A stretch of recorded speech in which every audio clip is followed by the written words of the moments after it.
Guys, welcome to Bledsoe Said So. This is an idea of ours, particularly Nick's, that we've had to have the wonderful Marina Mangano on our show. She's been, I guess I could say, a listener of Bledsoe Said So for what, a year or 2 years now? Yeah, really early on. And she has been a member of our Patreon Discord and has on numerous occasions schooled us in the benefits and the seriousness of yoga, coming hot off of our pathetic, not serious exposition on yoga and Yoga is a Muscle and our video. But I wanted to read to you guys some of the awesomeness that is Marina. Author of The Gift of Healing Hands, Dr. Marina Mangano. Am I saying that right? Yeah, Mangano. Mangano is a chiropractor that holds special certifications in acupuncture and yoga instruction. Watch out, she'll poke you. She uses her social media platform at Chiro Yoga Flow to share her passion for combining yogic philosophies with traditional healing techniques. I actually wrote that myself about 2 minutes ago. No, I'm just kidding. Marina sent me that, but cool. So welcome to the show. Yeah, thank you so much for having me. It's crazy to be on. It's crazy to be on this end of the listening audience. Right? We knew internally that it would happen eventually, and it's just like the time is now. You know, it's such good timing for, everything we've been going through. So how have you been? Really good. Yeah, really good. This has been a really new kind of summer for me and in blending in new motherhood. And congrats. Yeah, thank you. Yeah, I forgot about that. Oh, yeah, so I know. It was fun to share with everybody in the Patreon, just like some of that progress. And, we talk so much about all the spirituals we're learning. So that was quite the experience to add into that group. That's amazing. Now, real quick, right off rip, you had to give our yoga video like a 1 out of 10. Since you're a yoga expert. Wait, what was that? What are we doing? Were we scoring for effort or? Yeah. How about a score on effort and a score on knowledge? 10 for 10 on effort. Very impressed. And we'll go with an 8 out of 10 of application. How about that? That's really generous. That's super generous, and you know it. But thank you. Very generous. That's the thing, though, is like you can be really stiff and really purist about yoga, and it's not going to, share the wealth of knowledge. It's not going to ask people to get involved. So exactly what you guys were doing, you kind of have to go in feeling like an idiot, and you have to be able to laugh at yourself and just not take yourself so seriously to get started, because it's an excavation process, and the first time is not pretty. That's a really cool thing. I feel that way about so many things in my life. Like if I'm starting something new, there's always that beginning thing of like, yeah, I look like a total idiot, right? Like I have no clue what I'm doing, right? But I think that's like the barrier that you have to break through. Like so many people have to break through, in order to learn new things. You have to, some people will never even start. They'll just hit that point and be like, I don't want to look like an idiot, so I'm not going to do it. But we did look like idiots, and it was a lot of fun. I think it matched your tone and the culture of the show very well. Thank you. So actually, I'm excited because I had no clue that you did acupuncture. I'm very interested in acupuncture. I've had it done, so we definitely are going to have to talk about that. But before we get into yoga and acupuncture, I wanted to ask you, how did you find out about us? The show, the story, all of it. Yeah. So you probably won't have too many people respond like this. My mom sent me your show. Hey, shout out, Mom. Hi, Mom. Hi, Mom. Mama Mangano. I was just chatting with her a couple weeks ago about like, what was the show that you sent me? I think it was early, like maybe The Matrix, maybe Alice in Wonderland.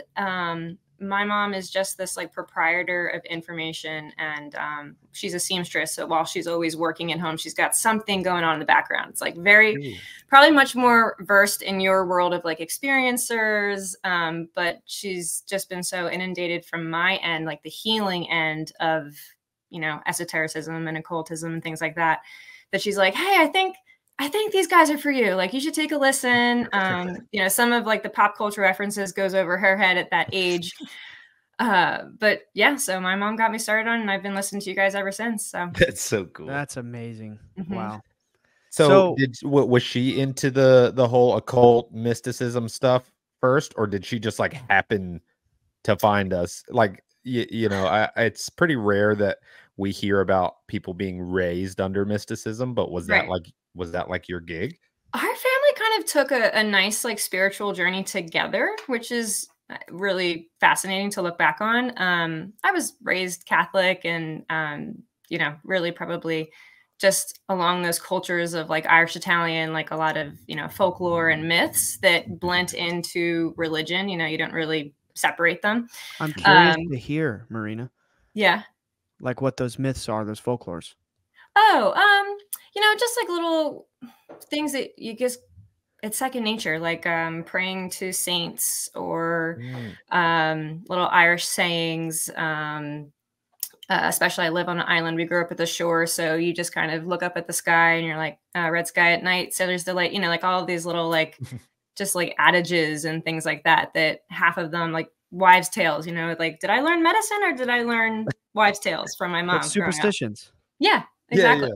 That's cool. But then no, when we all, I went to chiropractic school in the Midwest, and my family kind of journeyed out there with me. And that was around the time that we all kind of lost our foundation, our roots for where we're from, but we found spirituality. And, you know, my more on the healing side, and my family moved to Arkansas, and just like weird stuff happens there. Just like, really? Like what? They're in Northwest Arkansas, and I think like they'd be better describing it, but I think it's like most of the foundation is there's some kind of quartz under a lot of this, you know, geography, and you know, we could go crystal mining if you want there, but there's I think like she just had some really odd experiences, and you know, that's kind of in the bubble of like Bigfoot land. So you know, between that and, you know, just like some interesting experiences at home, I think it got her on this like listening to YouTubes. And you'll laugh at this, Ryan, she always says like full names, like, oh, my buddy Jim Simovan, and like I have no idea who these people are, and I'm like, Mom, just because you say their first and last name, that's not helping me. Like she knows them because she heard about them on the show. Yeah, because she listens to them, but she calls them her buddies.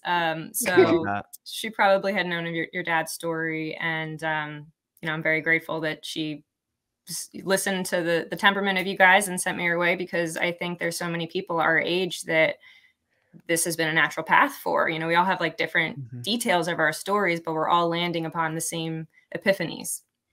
Yeah. That's an awesome way to put it, because it feels like that, especially lately. I've had like, I don't know what's going on like astrologically or whatever, but it's been a weird couple of weeks. The synchronicities have been through the roof. I am seeing like angel numbers everywhere, and then I don't know, it just seems the past couple of weeks have been super positively transformative, maybe even like more like a month and a half. And oh my gosh, that's genuinely one of my favorite things about doing this, is people reaching out to us and like, hey, you know, this is my first introduction to like spirituality, or even like, hey, I grew up in a really traumatic kind of religious situation, and this is like helping me like find positivity both inside and outside of that. Yeah, those give me life. Like those messages mean the world. We could maybe get into that with some yoga as we. Yes. Oh, please. Yes. I'm ready. I'm so ready. Yeah. Yeah, that's amazing. Okay, so did spirituality bring you to yoga, or was it more like you started the yoga and realized like, oh, this is spiritual? You know, you would think that, but really it's like, were you just hungry for something and, you know, you found what you're looking for? Or, you know, as I started to fall into yoga more, I'm like, oh, this is it. Okay. Yeah. I think I was learning so much about the body, but when you're in school, you have to be like, you know, very robotic, answer the tests, like even if it doesn't feel like a human interaction anymore. I would personally go to yoga, like to start to keep my mind really still and just not, you know, handle the stress of medical school. And so through learning those 4 years of chiropractic with also yoga, they kind of started to overlap. I don't really know where one ends anymore and one starts. That makes perfect sense. It really They're both really focused on symmetry, alignment, you know, balancing your tone so you can handle the that doesn't like, we can't remove the negativity of our life, but we can improve our resilience to our, response to it. Yeah. I wanted to ask you a question that was like, I say simple, like, I imagine there's a lot of people who listen to the show and, we cover a huge range of topics. We don't talk about yoga that frequently. So like, I'm just going to assume that everybody except for you is a layman. So like, my question definitely is not us. There's video evidence. I've seen, I've seen your expertise. Definitely layman. Yeah. Right. I wouldn't call it expertise, but like, my question is framed as simple as possible because I believe the answer is not simple. Right. Why is yoga sacred? Why is yoga spiritual? Or rather, how? How? Yeah. I always say yoga is almost like it's a menu. Like when you go that day, if you need a hamstring stretch, it's a hamstring stretch. It can be on the scale up to an enlightening experience if that's what you want from it that day. So I think, most people will really start in the physical realm when they meet it. Not many people walk in and have that like, whoa, full blown sacred experience the first time. That was me. Like that you did physical stretch. No, I didn't. Like I used to believe it was just stretching poses, Right. Yeah. Same. Yeah. It's just like the progression. I think I've heard you talk about chakras and things like that. Like we can definitely get to it. But there's a reason that they're described as like an ascending process. We have to all start in this very physical lowest realm, not meaning bad, just primitive, to work up to these, same movements could have a completely different effect on somebody who's been doing it for 20 years versus someone who did it the first day. You could be doing the exact same movements, breathing the same way, but because they're so experienced and tapping into like a part of themselves, they just get to these higher realms so much faster. So, but for some people, healing a knee pain that they've had for 30 years is sacred. Oh, absolutely. That's a good point. If it's been keeping them out of like the life that they love, just the first time they feel like no pain when they bend their knee, that, who am I to qualify what that is to them? Yeah, absolutely. I think about it like just in my limited understanding, it's like, it's no secret we're really into as above, so below, right? Yeah. So it's like, when we, so to speak, when we kind of like tickle the physical realm here, we do some sort of spiritual practice or some, yoga. It's like, it's also like tickling the spiritual realm, right? And like the way that I've been made to understand it is that yoga, it's like, is yoga Ayurveda? Are they one and the same, or are they different? They are sister sciences to each other. Okay, so in Indian medicine, like more the internal chemical cyclic component, that's going to be Ayurvedic. Okay. Yeah, the actual practices and intentions, that's going to be the yoga. My understanding of yoga is it's like we are in the physical realm. We're putting our body into shapes, or we could say poses, that mirror some sort of harmonious energy in the spiritual dimension. Does that make sense? Is that off base? Just like, like you said, some of these poses are named mountain, and they're not always, natural based poses. There could be like animals or an embodiment that you want to develop. So like just off the top of my head, I'm thinking like, temple and pyramid. They're not necessarily, natural living things, but they come with this understanding that when you step into one of these places, you're going to feel like blank. You want to prepare yourself like blank. So when we create these poses, you can just flop through them really fast in class if you want to focus on your hamstrings. But when you get to a certain intention, like you can really feel the mindfulness that goes into pretending to be these shapes and then hopefully feeling strong and stable like these shapes. Wow. That's interesting. How do you feel about mudras? Mudras, yeah. Well, I mean, I'm a chiropractor too, so I love hands. Italian chiropractor, so definitely love it. No, mudras. Oh my God. I mean, I've been a practitioner, yoga teacher for about, it's probably 6 years now. And And I've even just skimmed the surface of mudras. You know, every religion has different, like, you know, benediction style of mudras. Everybody's got prayer hands, right? Everybody's got prayer hands. They've got like some kind of bestowing a blessing. But, you know, if you could just look at it like in a neurological standpoint, you're touching different pathways. You're waking up little pockets of your brain, telling your body where you are in space, depending on what you're touching. Love that. Whoa. Yeah. That was deep. So cool. So it sounds to me like, you know, because I had heard from Ryan that part of the spiritual nature of yoga is, like you were saying, like you put your body in those forms and it reflects something in a higher realm. But it also sounds like yoga and meditation are like married practices or closely related or something to that effect. Is that right? Yeah, and this actually may answer your question earlier too a little bit better, Ryan. When you go to a yoga class, they're all going to be so different. There's a lot of different styles and variables, but one of my trainings, it's called Vinyasa yoga, and it just follows a certain template that it's going to go through a sequence of poses.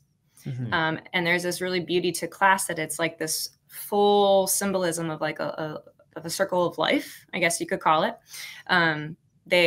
You start usually in child's pose, which I think everybody kind of recognizes. Like you're on your knees, you're sitting, you're in child's pose. You stay really close to the ground. As you start to build up through class, you start to go into more maybe knee poses.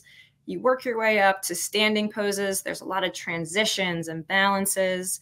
And then there's usually a peak pose in class. That's going to be like what you've sneakily been preparing for the whole time, whether you know it or not. Yeah, it's like traditionally the hardest pose of the class, or at least needs the most focus and intention. And then after that, it's just like coming down, it's restoring, it's complementing whatever you've been doing, working your way back to the ground. And then the last thing is often a meditation in class. It's called Shavasana or corpse pose. So it's like you've finished this full cycle of you're supposed to go through and see things about yourself and learn things about yourself to hopefully take off the mat, you know, when you're done. Wow. That's so cool. Yeah. One of the only times I've gone to like a place to do yoga, it was me and my wife went and did hot yoga. Yeah. And it was awesome. It was so awesome. It was of course, like a month after we went the first time, this place closed. That's just my luck. No. But yeah. But at the end of the session, is corpse pose just like lying on your back? Yep. When you're just full laying your back, maybe your hands are open, closed. They ask you to like relax your feet. Hot yoga is tough because you're just laying there and you're sweating, and you can't focus in your mind because there's like sweat rolling down your face. You feel so good afterwards though. Oh, you feel amazing. And we did like the instructor had like sacred frequencies with, you know, singing bowls and different things like that. And like a bowl of cold water with some kind of oils in it. I think it might have just been like peppermint oil or something like that. And everybody got one, like a cloth to put on your head. And then we did like a 10-minute meditation.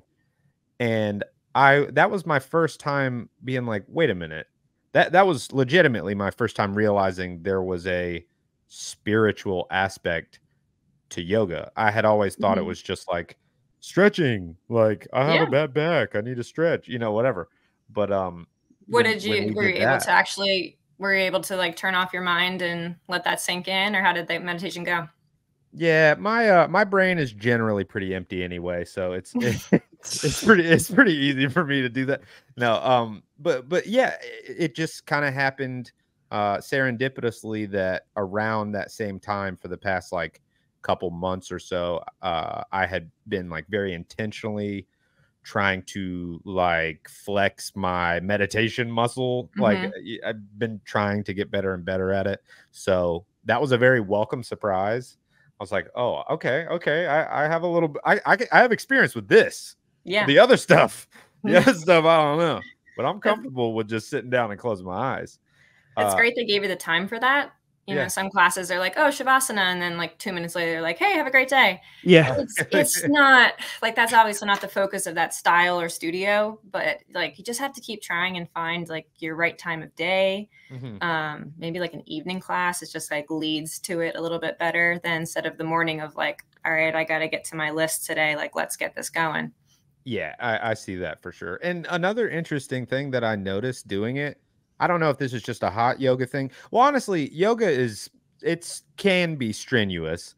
So, you know, I felt after we were done, but before the meditation, I was like, okay, I'm whooped. It was like a serious workout. And for me, when I have been like exerting myself and getting like exercise, that buzz immediately afterwards, it shuts off my brain anyway. Like I have pretty bad ADHD sometimes, and well, really all the time. And working out or exercising is one of the things that turns it off. So I noticed like it was really easy for me to get into like a semi-meditative state because I was already kind of buzzing off of that exercise. So it was a pretty profound experience for me. I enjoyed the heck out of it. I need to get back into it. Absolutely. Historically, like not so much with our Western culture, but I believe the asanas, which is the physical practice of yoga, were designed to make your body stronger, you know, to improve your endurance for sitting. Oh, wow. Long sitting, long meditating. So, you know, if they could work out these barriers in your mind or work out the barrier that like 45 minutes of your class, you're like, oh, this is dumb. Why am I here? Like you just, the more you go, you start to see that endurance build. And, you know, we're not sitting around for hours a day meditating, but that was the true purpose of, you know, breaking up the stagnant pockets in your spine so that when you could sit for long hours and meditate, you had this just like really open antenna. Wow. Okay. So then they've been married from the start then. Yeah. That's incredible. Absolutely. Yeah, my intuition about yoga is like it's much older than we think. I mean, there, you know, Hinduism, if I can recall correctly, Hinduism is the oldest recorded religion known to mankind, and it's estimated to be 5,000 plus years old. Wow. And it's like they've been doing these kinds of practices, you know, since 5,000 years, and most likely beyond. And like, I feel like yoga, I feel like there's a few key esoteric sciences that cross over into like that Atlantean wisdom. I feel like there's something deeper to yoga here, and it's like something like we are truly the microcosm of the macrocosm, and I believe it's possible that, you know, whether it's mudras or specific yoga poses, or maybe there's even phrases, there's verbal phrases that people can speak that are like ancient wisdom that have a secret power behind them. And I wanted to say, I didn't want to cut in, but my introduction to yoga was a little bit different because like I knew there was something spiritual to it. Right. But I was coming from a Pentecostal Christian background where like when I was younger, my pastor said, don't do yoga, don't do anything that gets you into a trance because it'll let them demons in. You know what I mean? Yep. And then we had members of the CIA coming around to our house. You know, you guys all know the story. And recommending to Dad, like, hey, you should really consider yoga, particularly Kundalini yoga. I was going to ask that was the question I had to say tonight for my mom. My mom was like, please ask. What was the question? She was like, what is the style of yoga that they all reference? They all say that, you know, they get them, help them like remote view and things like that. And they all say like a style of yoga, but they don't name it. So Kundalini. I assumed it was Kundalini, but yeah. And they started recommending that to us. And it's like, whoa, wait a minute. I've never heard of this. And that kind of like caused me to be fascinated with yoga. I don't practice it every day. I don't practice it regularly, but it's like, you know, that doesn't mean we can't believe it doesn't work. Right. No, not at all. It's meant to come back to like, I think there is a time where it's really beneficial to create some regularity with it because that way you just start to understand your baseline. You understand your mental baseline, your emotional baseline, and like how your body speaks to you.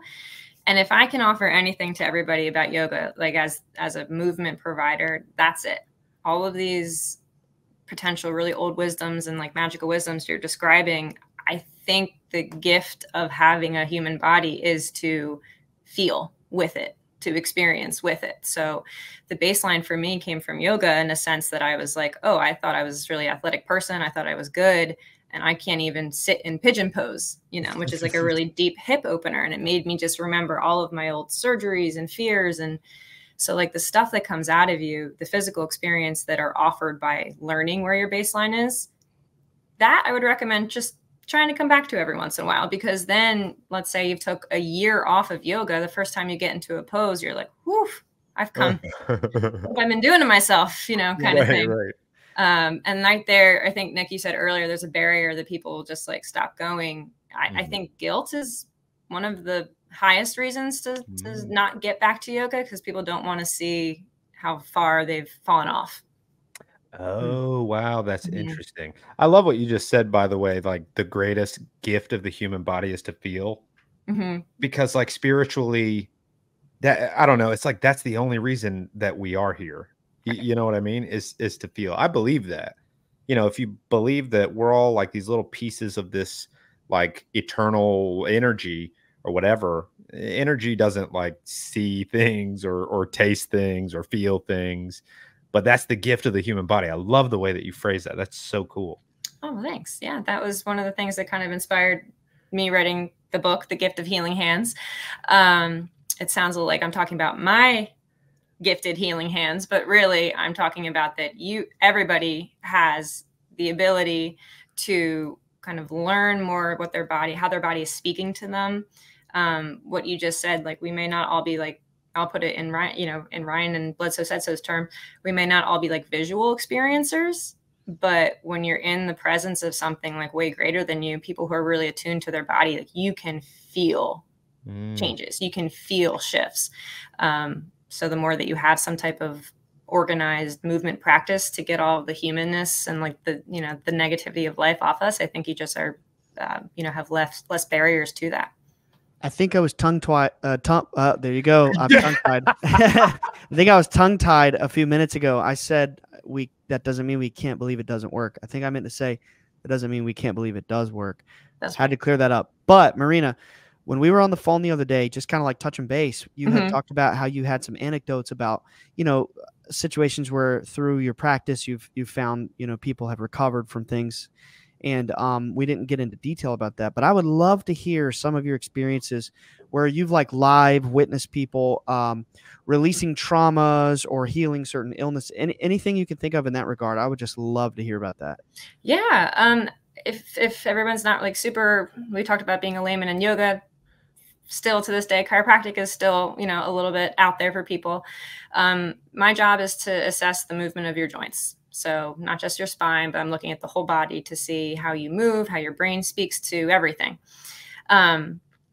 So my chiropractic yoga practice really started very physical. I just care, you know, people only come to you when you're in pain usually. So it starts as like chasing pain. And then I just started having these like really interesting experiences where, you know, I was practicing in Oklahoma, I may say. So, you know, you're in the center of the Bible Belt. I had to really be careful with my verbiage, right? You got to like know who you're talking to, ask them up front, like, what's your faith system? Like before I start spewing, people just really put a lot of power and belief down there, religion or not, belief. So I could, you know, be the best doctor in the world, but if someone was dead set that no, you know, Jesus put his hand on me in church on Sunday and that's why my back pain's gone, I'm just happy that they're feeling better, you know, just gonna keep them going and move on. But, you know, my very physical practice started to blend into more of what I'll call like emotional pain practice. I was discovering that these patterns in people were coming up, like certain sayings like, oh, you know, I feel stabbed in my back or something like these metaphors. And I would, the beginning, I was very embarrassed to ask people like, hey, when you said this started last week, like, did you have a fight with somebody? You know, is this a sense of betrayal? Or it took me many years to feel comfortable to have these conversations. But then when I knew that it was related and that it was relevant, now I just get right to it. First time I meet somebody, if they mention this like crazy stabbing pain they woke up with 2 days ago, I'm going to ask. And I will say some of the combination, like you're asking some stories, you know, physically, when you get adjusted, it can be a little jarring. right? You're I waking up. imagine. Yeah, you're disrupting a joint capsule, and you're waking up the neurology right there. There's a lot of chemicals that come out, and it like amplifies every sensation, so people can already just be a little like euphoric for a second. But now with my experience, I know that if you do not address the emotional story in an injury in an area before you adjust, it does not always go so well. And interesting. Yeah, in an early practice, I one time adjusted this woman like I'm trained to do in school. Not, you know, it was very safe, everything about it.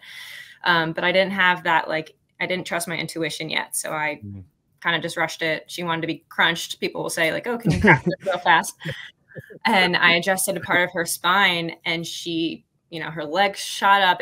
It worked in a chiropractic sense, but she started crying. She like, it's like, she's like, I think, you know, I don't feel good. But I just like watched her like kind of ride it out.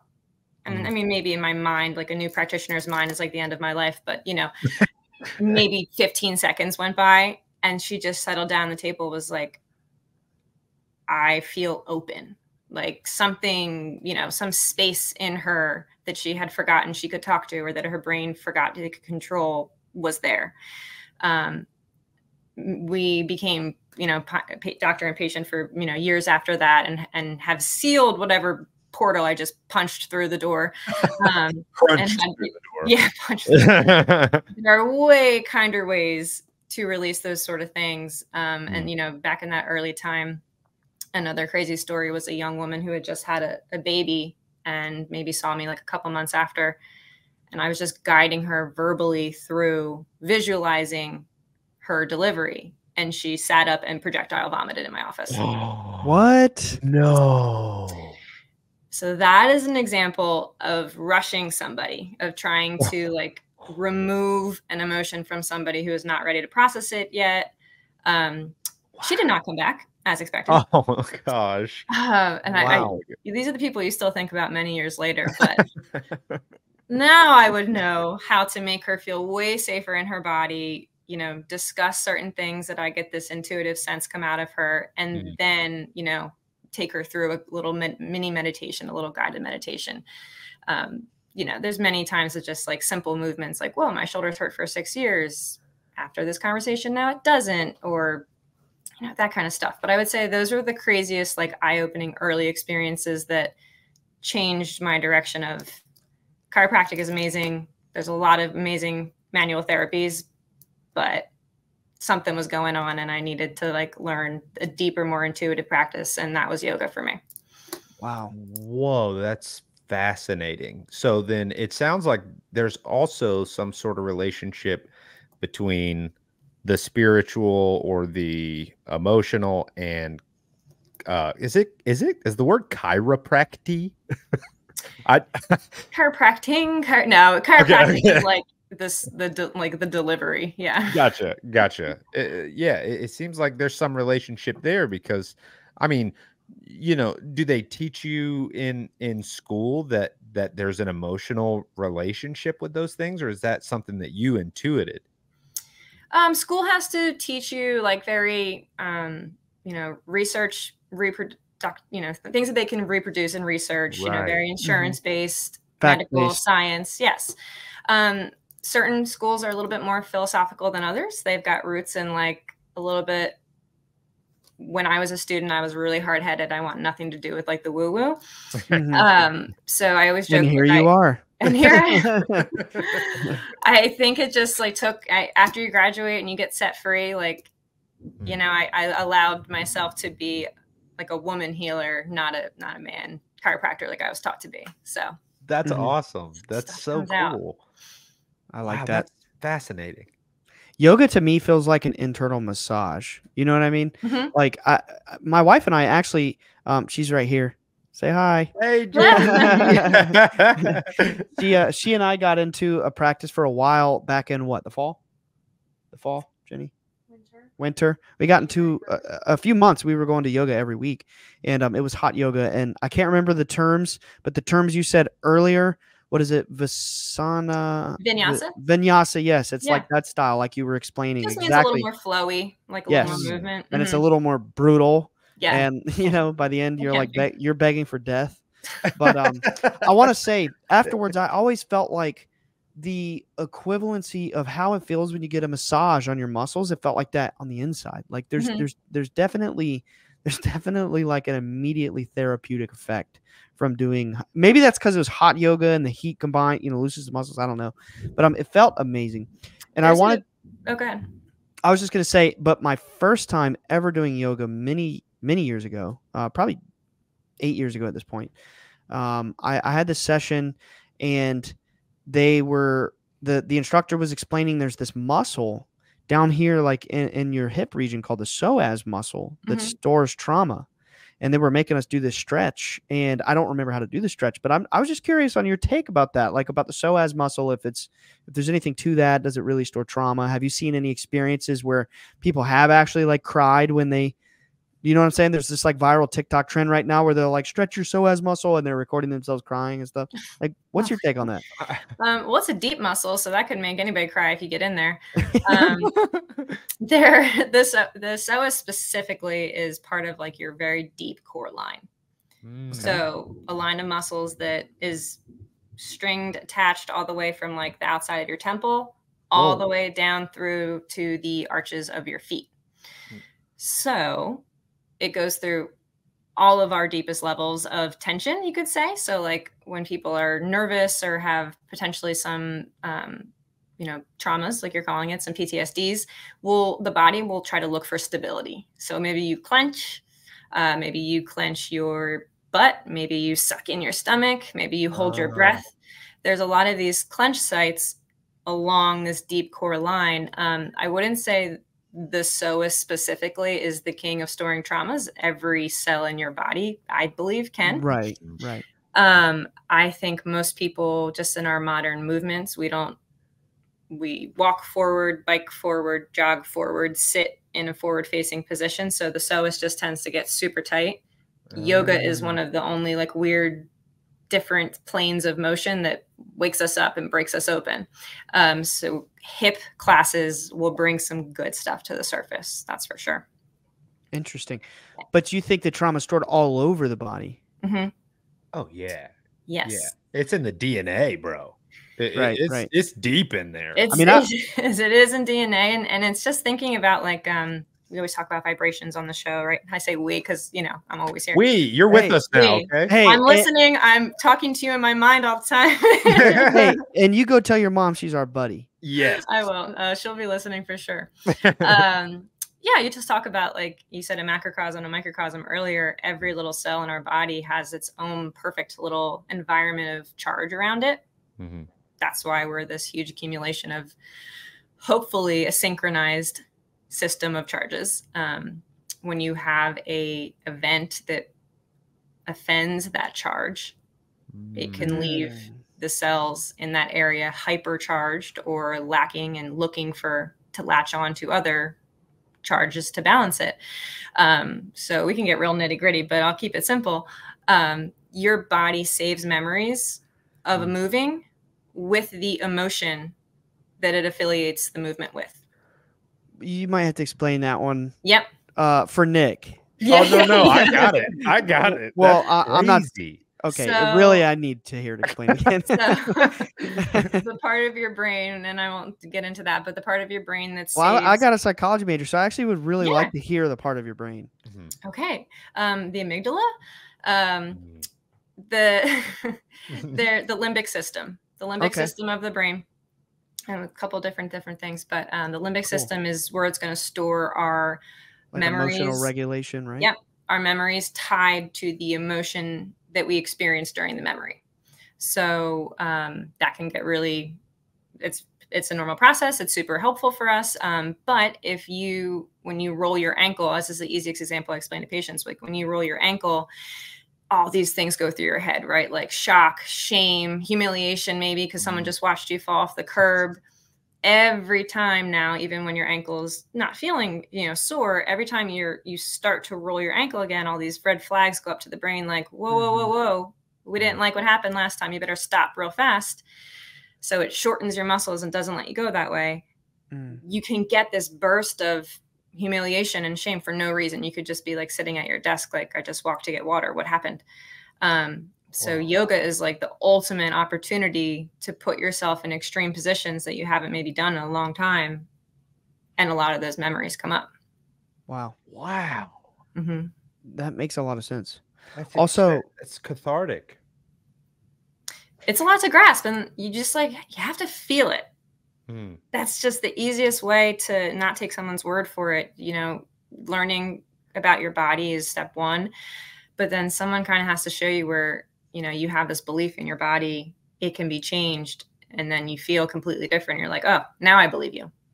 Yeah, well, I think you have a particularly interesting point of view because you have all of this medical history, and then now you marry that with yoga. Like you've said multiple things in this interview, like, you know, would you say the psoas or psoa muscle? The psoas, the muscle. Mm-hmm. Like going from the top all the way down to the bottoms of your feet, and you're always moving forward, you're sitting forward, and that's why yoga like stretches and breaks that. It helps you stretch that thing that doesn't get stretched very much. Mm-hmm. I mean, that alone is like, you know, it clicks in my mind. I'm like, oh, that's why. And then also what you just said with traumas being related to specific motions and how being in extreme positions can break that. Like, I knew that talking to you was going to be profound, but I mean, it is fully clicking now. I've always felt like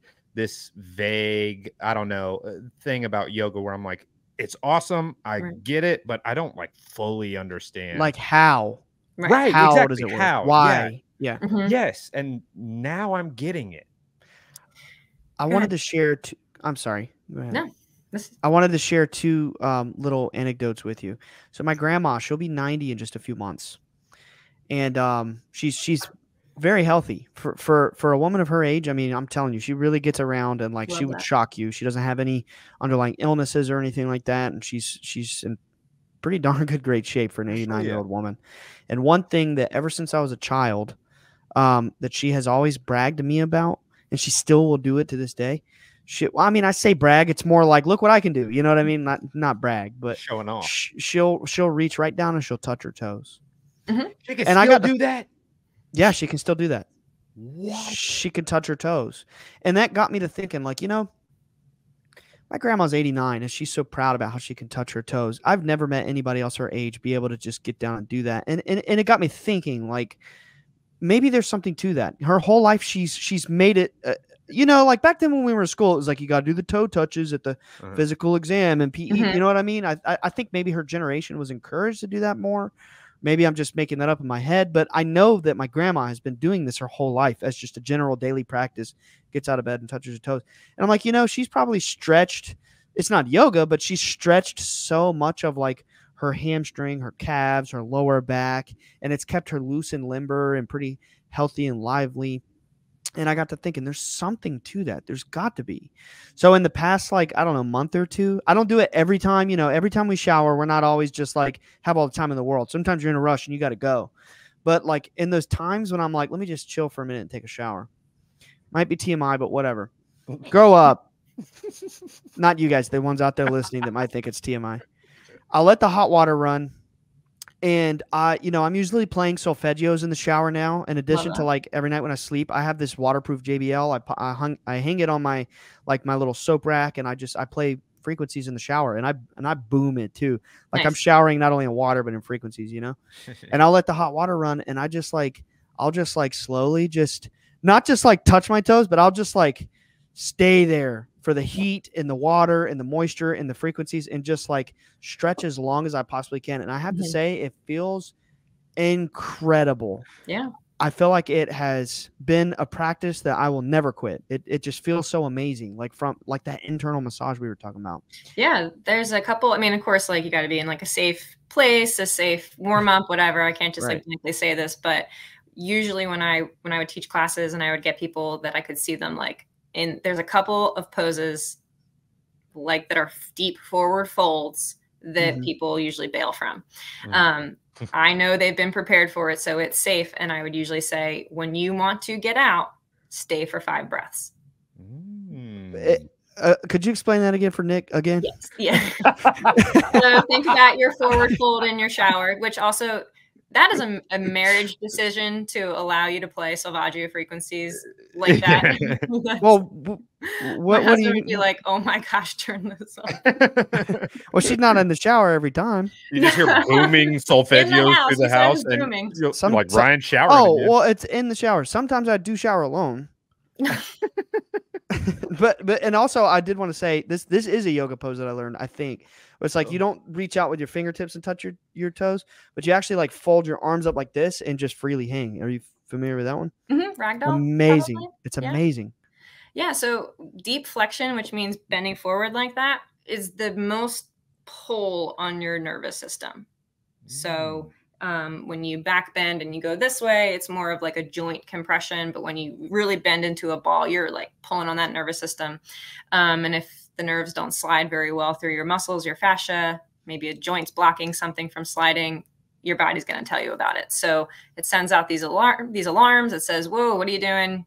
We've gone too far. Stay here or get back out of it." And I can see people start to shake, or like you can tell they're not breathing anymore. They're not actually experiencing the benefits. And I would say, hey, close the eyes, stay for 5 breaths. 5 breaths in and out. Yep. 5 breaths at your max. Obviously don't hurt yourself, but it's in your mind so often that you're approaching discomfort, and we do not like to be uncomfortable. But that's where a lot of the changes are made, in those just like, close to your barrier, close to your mental barrier. And then the breath is like what I describe as like the Control-Alt-Delete of a computer. Wow.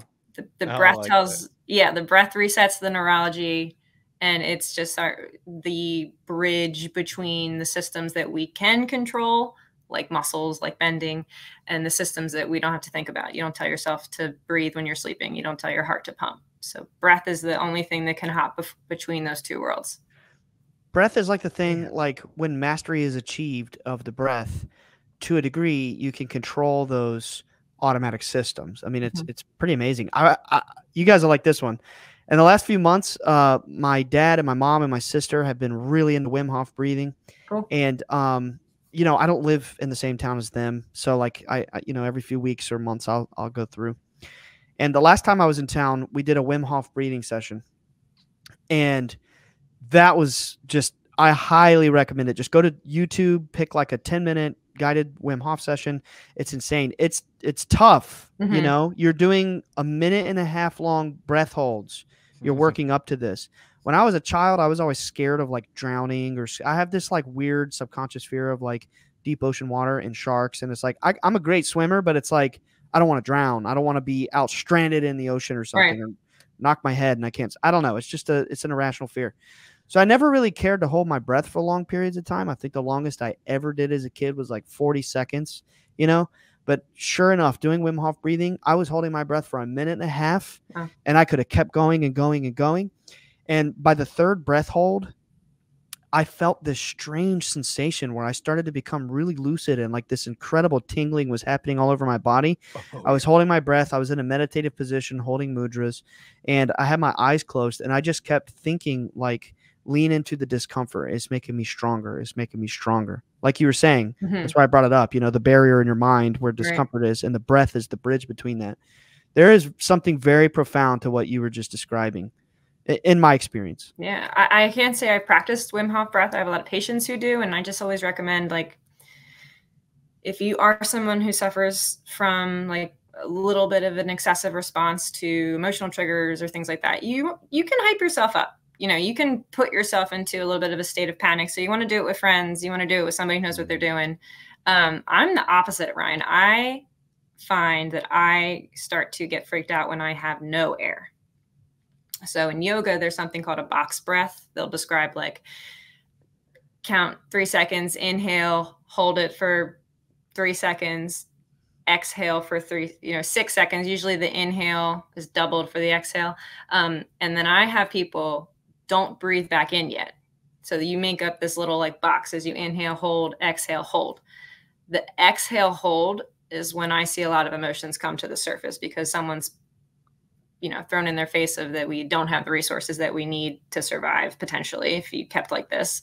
You know, if you ever got hit in the stomach, and like I've definitely got my wind knocked out of me playing soccer growing up, like you are conscious trying to tell yourself to breathe and you cannot breathe. Right. Yeah, you're like a prisoner in your own body. It's like the same as what I was describing. Like that's one of my, you know, like not being able to breathe in general, not even just with the water. Yeah. So the holding the exhales have always been like more of a personal practice for me. I was a singer, so I feel good with holding my inhale, but it's really powerful to just tap into that part of your mind that controls those things all day long, even, you know, if you're conscious of it or not. I'm glad you brought up box breathing, because I told you I had 2 stories I wanted to share with you. Oh, yeah. And you just remember I had said my wife and I had been going to this yoga place. Well, we were going Fridays at 3. We were doing like the hot yoga thing. And then one week she was like, do you want to do like a what was it? It was like a crystal bowl frequency meditation session. Sound bath. Yeah. And I was like, cool, whatever. That sounds awesome. Let's do it. I already listen to frequencies. So we get there and they're like laying all these mats in a circle around us with, you know, around a practitioner whose entire job, she didn't speak a word. She just played these balls. And then there was a yoga instructor who was like guiding us through these extremely gentle poses. Like we didn't stand up or sit up. It was like you lay down, you might slowly roll over and like lay your arm out. Like it wasn't even like, you know, downward dog and stuff like that. It was high restorative poses. Yeah. Very gentle poses. And the whole point of this was meditation. And it was about an hour and a half. And towards the end of rolling through the poses, she had to start doing the box breathing. But the way she had us do it was 4 in, 4 hold, 4 out, 4 hold. So it's like just this constant cycle. And she was guiding us through it, counting the seconds, telling us exactly how to breathe to where we didn't even have to think about it. And I promise you, I had an out-of-body experience. I remember like feeling this incredible pressure on my third eye area and just kind of like blacking out, not in like a bad way, but blacking out like I was not awake, but I also wasn't just like in a normal state of sleep. And I just kept feeling this incredible pressure on my third eye and kind of like, I didn't have a specific dream or anything, but when I came to at the end, I was like, what the hell was that? Yeah, this was definitely something to it with the breathing, the meditation, the crystal balls, which they were tuned to certain frequencies. It was bizarre. Let's just Did they have a gong there? No.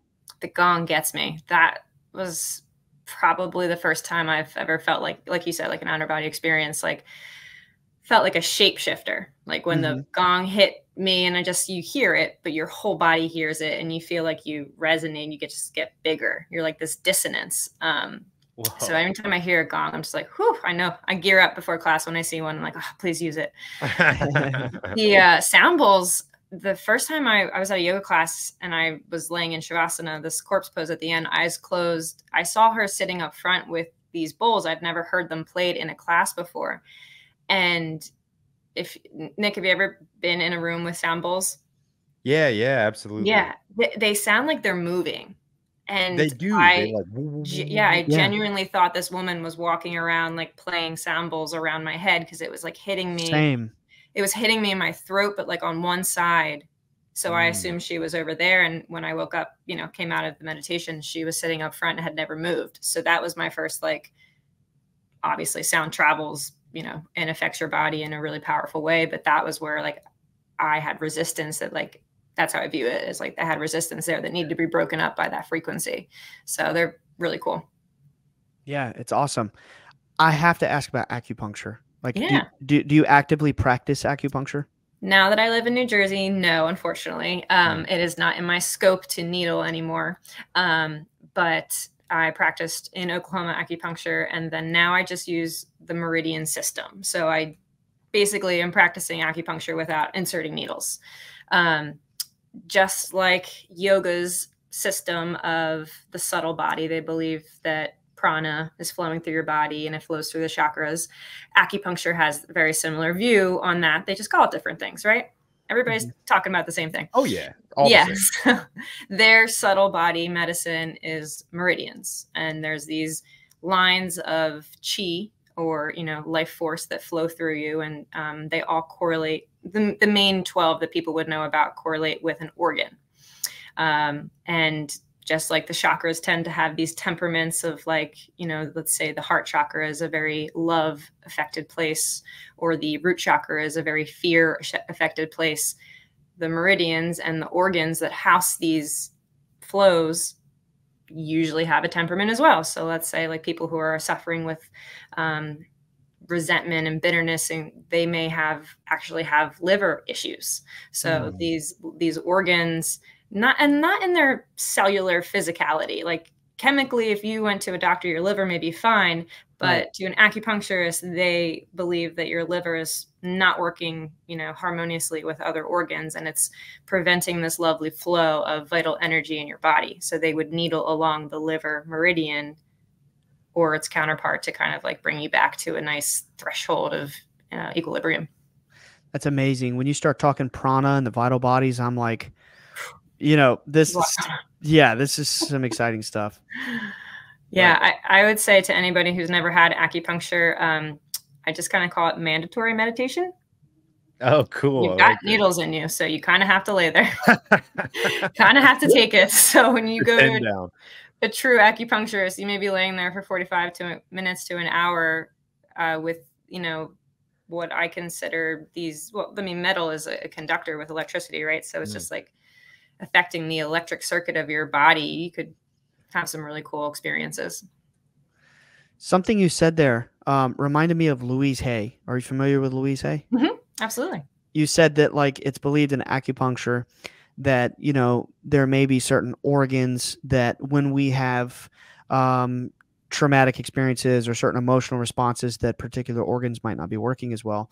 Well, Louise Hay, if I remember correctly, she wrote books about healing through certain affirmations, like certain cancers and certain illnesses come from certain subconscious beliefs. Like let me explain it like this. Like when we have certain subconscious beliefs, we actually are self-afflicting these illnesses. We're sort of like manifesting them. It's like a mystical alternative view of you know, diseases and things like that. And like if you dive into it, it's like there are specific affirmations to heal specific illnesses. And I have a friend, a very good friend named Larry, who let's just say he's in Dad's book.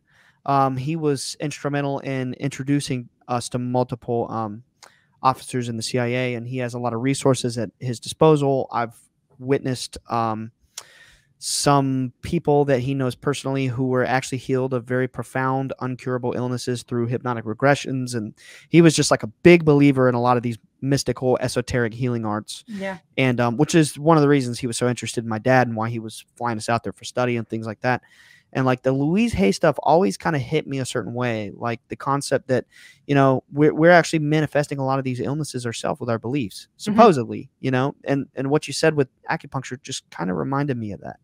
Yeah, no, I'm really familiar. She began kind of the progression that turned into Hay House Books and Hay House Publishing Company. So, you know, almost like all of the top prominent self-help healers in that prescriptive transformative health world are Hay House Books. And a lot of she'll describe like the symbolism of diseases, the symbolism of pains as metaphysical, meaning like above the physical. So in medical world, there's something called psychosomatic pain, meaning like you have this kind of psychological, not necessarily like an imbalance, but because it doesn't need to be chemical, you could just have this image of yourself as, let's say, limping, and, you know, that goes down to the soma, psychosomatic. It will tell your body that you are susceptible to blank. And the more you tell yourself that, the more your body will, I believe, shape yourself to match the belief. So I really like Louise Hay's work. She doesn't have the movement component that I think is the next step. It's like if I could fix someone's back, but if they're dead set that it's going to hurt when they bend forward, their body will not let them do it. Yeah. They could tell themselves, you could tell yourself, I'm strong, I'm strong, I'm strong. But if your body doesn't believe you, it's not going to let you do it. So there's this freedom of like seeing to believe, and seeing not clean movement, but seeing free movement is like one of the easiest medicines to just like steam, build up a little progress and motivate yourself that you can heal yourself. That's deep. I'm really glad we had this conversation because I feel like even for the listener out there who has no interest in yoga whatsoever, you have provided what I believe to be a lot of very profound wisdom in the healing arts. I mean, this has been a really awesome conversation. Oh, great. Did you have a good time? Oh my gosh, absolutely. It's like, I'm so passionate about this, right? It's like we could probably talk forever. Well, we got to have you on again so that we can go deeper, and then we got to, because there's so much to cover. I was going to ask about Kundalini. We'll wait for next time. Okay. Well, I mean, I would like to know your thoughts about Kundalini we too. We can talk fast about Kundalini. Yeah, I'm not trained as a Kundalini teacher, so I can speak to it as, just being in the yoga world and my experiences with it. Kundalini yoga is a branch of yoga that focuses on kind of this reserved store of energy they believe lives at the base of your spine. So maybe the lowest chakra, a lower gland. And I just had a really great discussion with my friend Thomas Shute, who is a Kundalini teacher, and I'll try to use his verbiage. He describes it as a reserve of your highest potential, just sitting down there. And through practices like yoga, through breath, through just living our lives, we can, with intention, we can help this energy kind of work its way up to higher points of our system and completely shift our vibration. It gets a bad rap because usually that upward spiral of energy is depicted as snakes. And that really freaks out people who don't understand like the pure component of it. Like any practice, any spiritual practice, you can, turn it into a bad thing if that's who you are. But there's a lot of religious, resistance to the word Kundalini. So I would say anybody listening who has already turned their ears off because we said Kundalini, it does not need to be dark. It is just about learning how to allow your control, like how you control yourself versus learning how to control yourself versus letting a lower version of yourself be in control. Gotcha. So it's not like a specific different style of yoga. It's more of an intentions thing or a mentality thing? It is both. It's a lot of repetitive breathing. There's called breath of fire, where you're trying to like, not necessarily Wim Hof why, but like a I used to do that a lot in the shower pumping too. Yeah, so you're pumping energy through breath, through intention. So there's a lot of breath, repetitive movements. It's all about like ego eradicator, like getting like the humanness out of the way to allow this energy freedom to pass through you. Oh, cool. That's awesome. Yeah, I mean, if the CIA guys and all those other people are coming out of the woodworks and telling Ryan's dad he needs to look into Kundalini, that like set off a little light bulb in my head. Like, it's important for some reason. It was the first time I'd ever had seen shapes. Like when you lay down and meditate, maybe you're kind of talking to yourself. You may see some people walk through your brain that you saw that day. And then I just had never experienced like this rapid fluid progression of just losing myself into this world of shapes, like just a wild, movie. And that was what Kundalini kind of opened up in my mind. Now what it means, I'm going to spend the rest of my life learning, but you definitely tap into something different than staying in these like physical poses through a practice that is outside of Kundalini. So interesting. That is so cool. Just like an energy work focused yoga. I love that. Mm-hmm. Wow. Marina, I hope you had as great of a time as we did. I mean, this is so awesome. Yeah. I hope I leave people with the sense that they can start yoga. I don't ever like to like overwhelm people. And it really is exactly what you just trust that like the day that you walk into a class, it's the right day. It may not be your favorite teacher, your favorite style, but maybe the person next to you on the mat you were supposed to meet. Like there's just always something really powerful that comes from the community around yoga. So keep trying, give it a chance. I hope you'll, fall in love with it like I did. No, I think you definitely broke it down in a very absorbable way, like a very approachable way, and in a spiritual, positive, uplifting way as well. Like, right. I want to go do yoga like right now. Like, honestly, like after this conversation, I think a lot of people are going to go give it a try. People, come on. Go try it. Doesn't need to be long. Just sit, move, breathe. Yeah. And go get cracked. Yeah. What? Oh, chiropractic. Crunched. Oh, crunch. Yeah. crunch. Yeah. Yeah. Cavitated. Captain Crunch. Cavitated. I like that. Capitated? Cavitated. Joint cavitation. Oh my gosh. Joint cavitation. Okay. Capitation. All right. Well, hey, listen, thank you so much for coming on. Yeah, This so has great been to meet you wonderful. guys in person. Likewise. Thank If you. you're listening, if you're not watching, that was a kiss. And anything that you feel like did you get everything off your chest? Is there anything that you feel like you missed? I mean, I think someday we definitely should touch base with some like details of chakras. That would be awesome. Oh, Yes. yes. Yes. Okay, cool. Yeah. Let's do it. All right. Well, you know how we end the show, right? I do. Okay. You ready? Yes. 3, 2, 1. Bye. Bye, guys. Thank you so much for watching.